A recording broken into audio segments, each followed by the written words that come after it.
I want to tell you about a photograph. 5 men, matching smiles, sunset behind them, and every one of them is lying. They made the most peaceful-sounding music of the decade, while quietly taking each other apart for 9 straight years.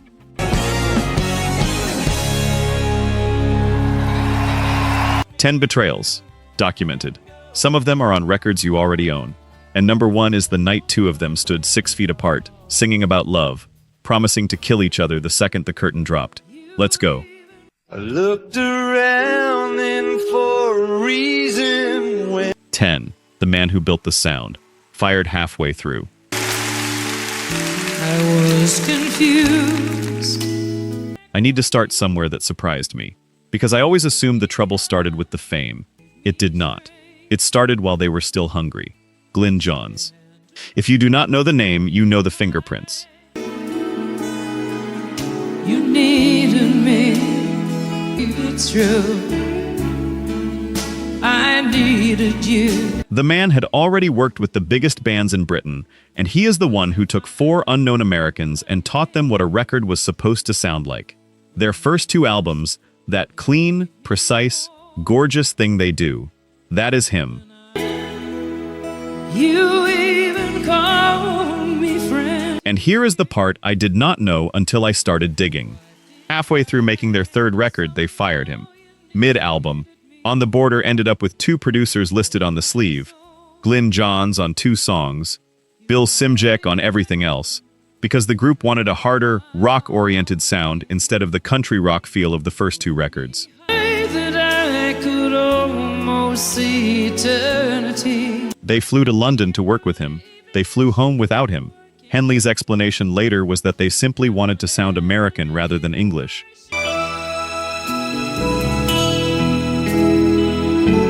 That John saw them as a nice, semi-acoustic country rock band, and every time they wanted to rock and roll, he could name 1,000 British bands who did it better.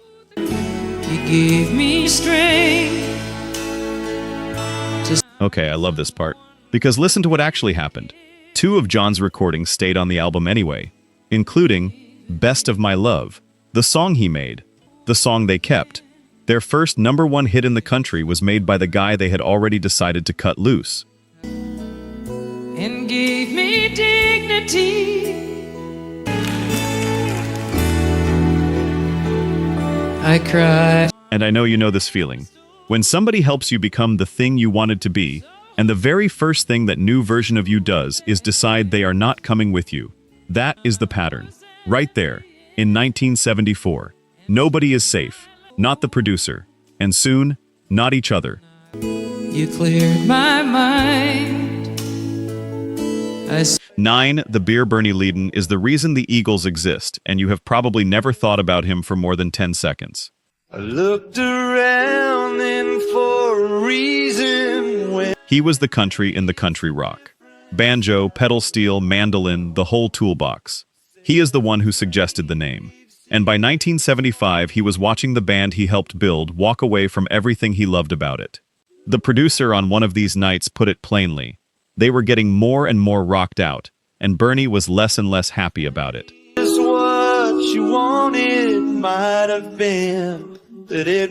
Henley admitted the resistance became a real problem, particularly between Bernie and Glenn.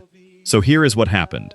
Frey's version is that they were backstage after a show, Frey animated and adamant about what the band needed to do next, and Bernie walked over, poured a beer on his head, and told him to chill out. But if time That is it. That is the whole gesture. No speech, no door slam. A cold beer, straight down.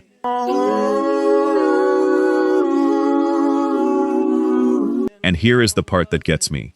Leadon's own version is a little different. He says it happened at a band meeting, that he had already announced he was leaving, and he told them, let us play good shows to prove how good we can be, and then I will be gone. He was not throwing a tantrum. He was signing off. He was out by December of 1975. Joe Walsh replaced him the following month. I don't know what I might. You just smiled. I know you did, because I did the same thing when I found this. Years later, Leadon looked up his own Wikipedia page and found that the beer was essentially his entire legacy. Nobody talked about his guitar playing, just the beer on Glenn's head. 50 years of extraordinary musicianship, and history kept the beer. 1320 North Columbus was. Let's look at the numbers. Only 9% of you are actually subscribed. Honestly, that's tough to see. Our team spends days hunting down archives and verifying every single fact just to tell these stories right. If you've made it this far into the video, you're clearly part of the community, so please hit subscribe. It costs nothing and helps us immensely. Now, for those already subscribed, very few of you have made the jump to our membership, and that's a hard pill to swallow because you're the ones who know our value best. If this channel has moved you or inspired you, consider joining. It's the price of one coffee, but it's the literal fuel for this channel. Let's keep this alive together. Back to the story. The hit that became a punishment.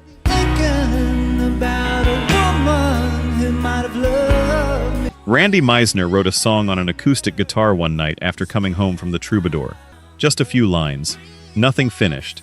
He could not complete it in time for the album, so Frey and Henley helped him with the lyrics.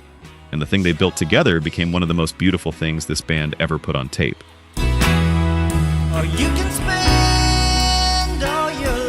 It was the first Eagles single where neither Frey nor Henley sang lead. Randy's falsetto, out in the open, right at the end. That note. Now, here is what I did not understand until recently.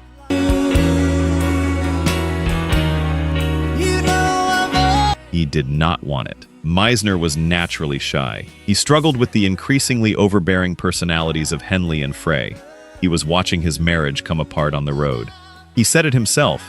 They wanted him standing in the middle of the stage to sing it, and he liked being out of the spotlight. And this is the part where I have to be careful with the word I use, because it is not difficult, it is closer to cruel.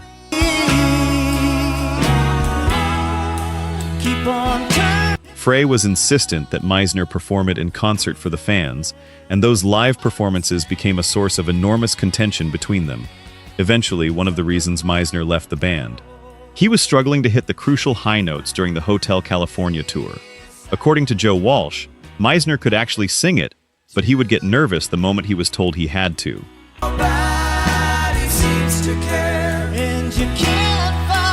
Think about that arrangement. Every night, in front of 20,000 people, the thing you are most afraid of.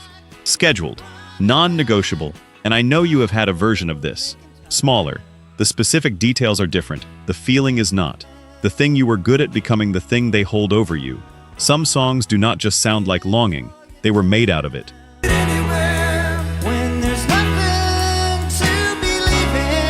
7 Knoxville, June 1977. Knoxville, Tennessee.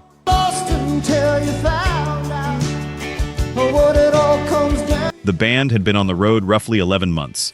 Meisner's ulcer was acting up. He had a bad case of the flu. The show went well, the crowd loved it, and they were being called back out for another encore, and he said no. He was too sick and generally fed up, and he decided he was not going back out. The crowd is out there, chanting, and the man they want will not stand up.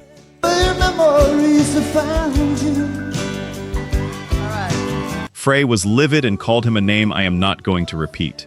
Meisner swung at him. It got bad enough that security had to physically pull them apart. And then, after they let Glenn go and were still holding Randy, Frey grabbed a towel, wiped his face, walked over and threw it in his.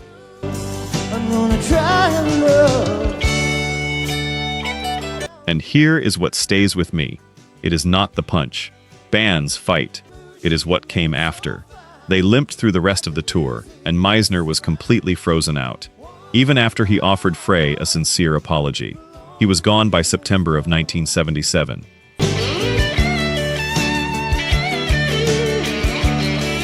Now, and I want to be straight with you here, because this channel is not in the business of repeating things without checking them. There are people who have gone back through the published concert reviews from that night and argue this whole account was shaped by Azoff and Henley in a later biography, and that the story we all repeat is not what actually happened. She was dancing right in time, and which honestly tells you something all by itself. Even the fights have competing versions. Even the wreckage got edited. But nobody disputes the ending. He was in the band, then he was not. And a song about pushing yourself past your own limit was the exact thing that broke him.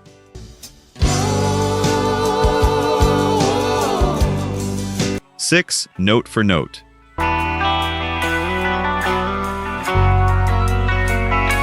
You know this one. We all know this one. That solo has been voted the greatest of all time by actual guitar players. But sit with me for a minute, because where it came from makes it sound different on the other side. In a good way, and in a slightly heartbreaking way.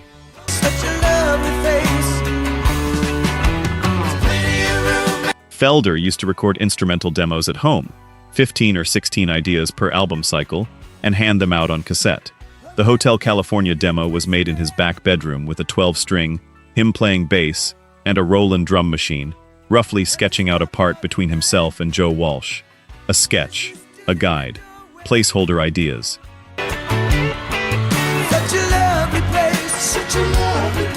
He has said it directly, it was just a guide solo, and he expected to build the real thing with Walsh in the room. So they get to Miami, Felder and Walsh set up facing each other, trading lines, pushing each other, exactly the way he had imagined. And Henley stopped everything and told them no. That is not right. That is not what is on the demo.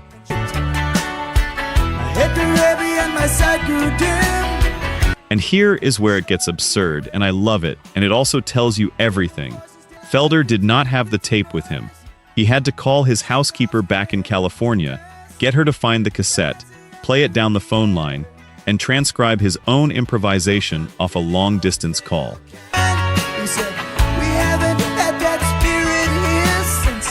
The greatest guitar solo in rock history. Reverse-engineered from a phone call, because a drummer refused to let a guitarist change his own idea, and Felder has admitted Henley was right. The notes landed exactly where the chord changes wanted them. That is the whole band in one story. Genuinely brilliant instincts, applied with absolutely no room for anybody else's.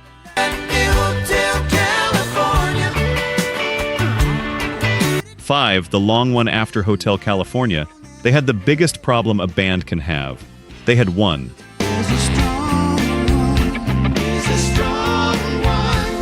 Henley put it about as honestly as anyone could. They needed a vacation, they needed time away from each other, and they did not take it. They started recording in 1978. It took 18 months and 5 different studios. Henley said they were completely burned out, physically, emotionally, spiritually, and creatively exhausted, and they had barely any songs. The gap got so long that staff at the label started joking that the album should be called The Long One.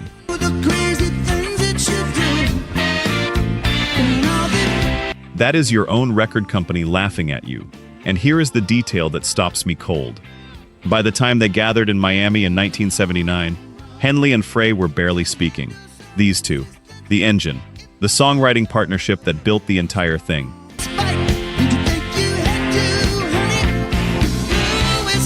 Henley later described it as arguments over creativity and lyrics, angry words, and underneath it all, a question about whether everybody was carrying his fair share. He said everything had become drama, that they were all too strung out, and that what they really needed was a group psychiatrist. They admitted years later, on camera, that drugs were actively wrecking the creative process.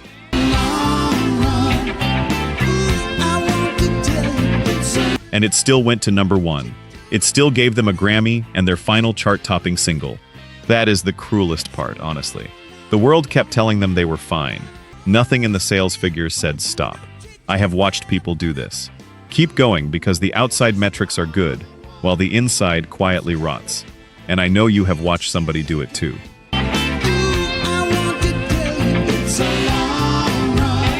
4. The dinner.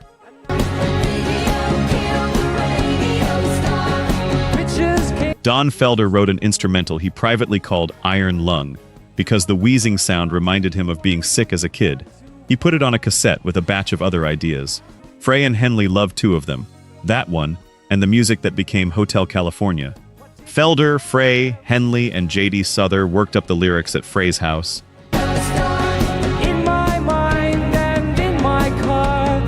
It became Victim of Love, and Felder was going to sing it.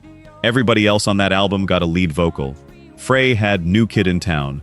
Walsh had Pretty Maids All in a Row. Meisner had Try and Love Again. Felder had nothing. This was his. I met your children. They let him record it. Henley's position was that it did not meet the band's standard. Fine, bands make hard calls. Here is how they made this one. While Henley laid down the final vocal, their manager Irving Azoff took Felder out to dinner and told him what was happening at the studio.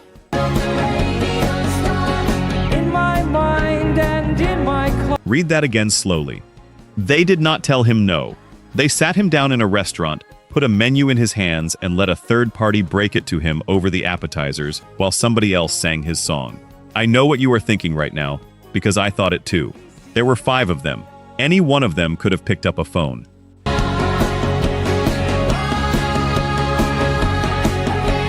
And this is the part that makes it complicated. Felder himself said it was a bitter pill, that he felt Henley was taking the song from him, but that there was no arguing with his own vocal against Don Henley's. He agreed with them. He just never forgot how they did it. That is what I meant. I cannot hear that song now without hearing a man at a dinner table.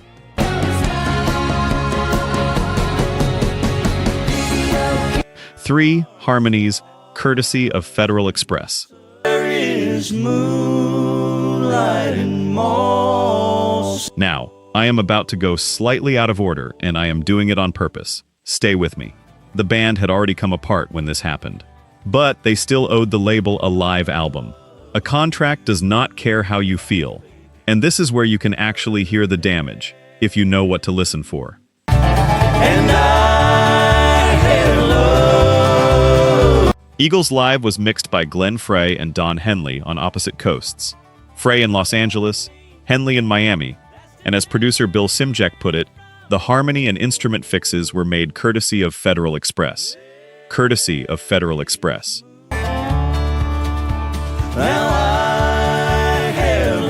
Simjek had an assistant sitting in Los Angeles with Frey while he flew the rest of the band to Miami.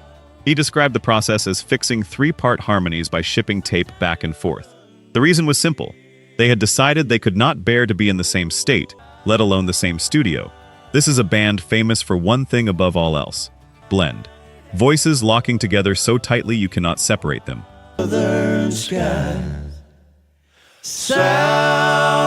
And by the end, those harmonies existed only because a courier company kept the tapes moving between 2 men who would not share a zip code. And the goodbye, I promise I am not making this up.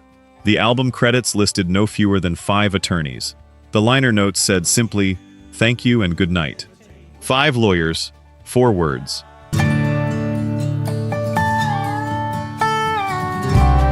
The Rolling Stone Record Guide later called it possibly the most heavily overdubbed live album ever made, which is another way of saying, the last thing they ever gave us was a document of togetherness, assembled by people who were not together, in rooms 3,000 miles apart.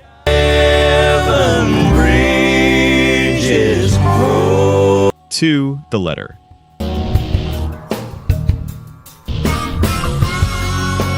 "14 years later, hell froze over. They came back. And it was glorious, and the tour was enormous, and for a while it looked like the story had a soft ending. It did not. Felder's later lawsuit argued that the seeds of the next split were planted in the reunion itself.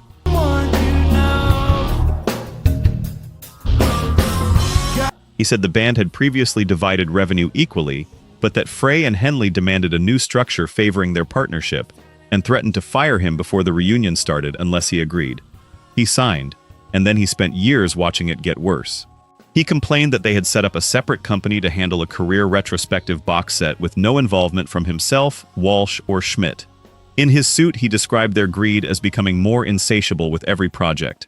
On February 6, 2001, a letter from manager Irving Azoff informed Felder he was out.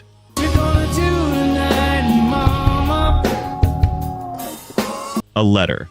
After 27 years, a hit he wrote the music for, and the greatest guitar solo most people can name. A letter. He called Joe Walsh looking for support. Walsh told him there was nothing he could do. Felder later said, plainly, that it broke his heart. He sued for wrongful termination and breach of contract. Frey and Henley tried to block his memoir. It was delayed for years and finally came out in 2009 as Heaven and Hell, My Life in the Eagles. In it, he refers to Frey and Henley as the gods.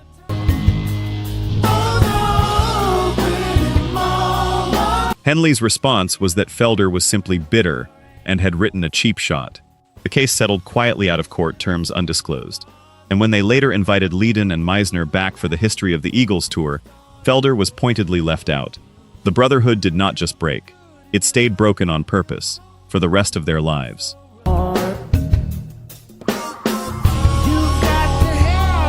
1. The Long Night at Wrong Beach.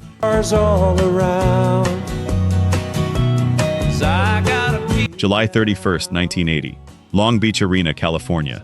It was a benefit for Senator Alan Cranston, and the whole thing had been Frey's idea.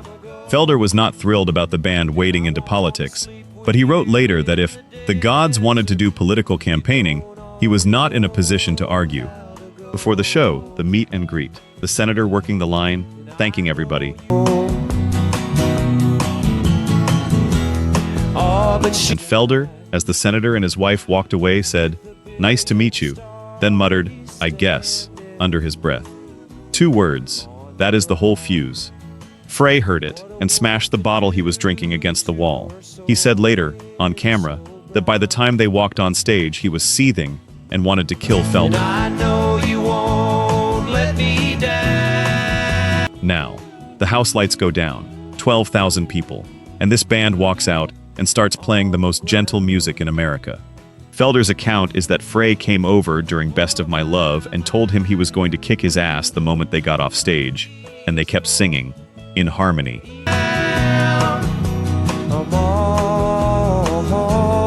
Frey's version has Felder turning around and saying, "Only 3 more songs till I kick your ass, pal," and Frey answering, "Great, I cannot wait." They counted it down, on stage, in front of everybody. It got bad enough that the sound crew started killing Frey's microphone between vocals, so the audience would not hear what he was saying.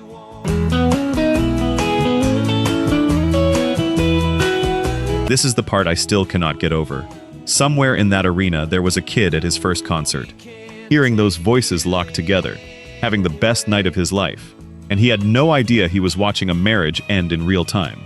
Frey said it out loud years later. They were out there singing about love while both of them were thinking, as soon as this is over, I am going to kill him. That was the moment he knew he had to get out. Off stage, Felder took his guitar and smashed it against a concrete wall.